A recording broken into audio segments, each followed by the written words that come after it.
اور سب سے بڑا فائدہ یہ ہے کہ موت کو کثرت میں یاد کرنے کا کہ بندہ توبہ کو مؤخر نہیں کرتا کہ پتہ نہیں کس وقت موت آ جائے، وہ فوراً توبہ کرتا ہے۔ اگر ایک آدمی بغیر توبہ کے مر گیا، 1,00,000 اگر اس کے نامہ اعمال کے گناہ لکھے ہیں تو 1,00,000 گناہ لے کر مرے گا۔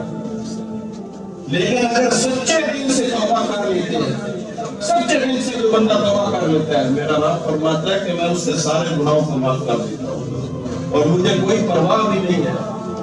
اور توبہ کا پیکج وہ اتنا خوبصورت ہمارے رحمان نے ہمیں دیا ہے کہ بندہ اگر توجہ سے سنے نا تو ویسے ہی دل کرتا ہے کہ اس مالک کی بارگاہ میں آ رہا ہوں کہ توبہ ہی کرتے ہیں۔ إِلَّا مَنْ تَابَ وَآمَنَ وَعَمِلَ عَمَلًا صَالِحًا فَأُولَٰئِكَ يُبَدِّلُ اللَّهُ سَيِّئَاتِهِمْ حَسَنَاتٍ۔ کیا خوبصورت رحمان نے ہمیں پیکج دیا ہے توبہ کو۔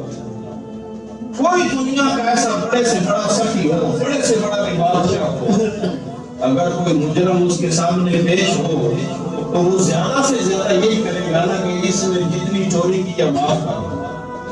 زیادہ سے زیادہ وہ یہی سخاوت کرے گا، اتنا ہی رحم کرے گا کہ اس کو معاف کر دو۔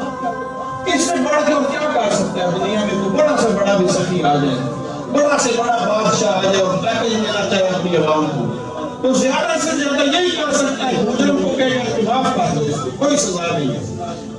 لیکن اس رحمان کا کرم ہو جائے، وہ فرماتے ہیں إِلَّا مَنْ تَابَ وَآمَنَ وَعَمِلَ عَمَلًا صَالِحًا فَأُولَٰئِكَ يُبَدِّلُ اللَّهُ سَيِّئَاتِهِمْ حَسَنَاتٍ۔ میں صرف معاف نہیں کروں گا، تمہارے گناہوں کو نیکیوں میں بدل کے رکھ دوں گا۔ کیا بات ہے! کوئی ایسا دنیا میں کوئی ایسا سخی ہے کہ جس کی چوری بھی کی جائے وہ کہے کہ نہیں ٹھیک ہے، چوری بھی معاف کی اور اتنا سامان اور تجھے دیتا ہوں۔ یہ اس رحمان کے پیکج ہے۔ إِلَّا مَنْ تَابَ وَآمَنَ وَعَمِلَ عَمَلًا صَالِحًا فَأُولَٰئِكَ يُبَدِّلُ اللَّهُ سَيِّئَاتِهِمْ حَسَنَاتٍ۔ تم ایک دفعہ میری بارگاہ میں آؤ تو صحیح، سچے دل سے توبہ کرو، میں تمہارے گناہوں کو نیکیوں میں بدل دوں گا۔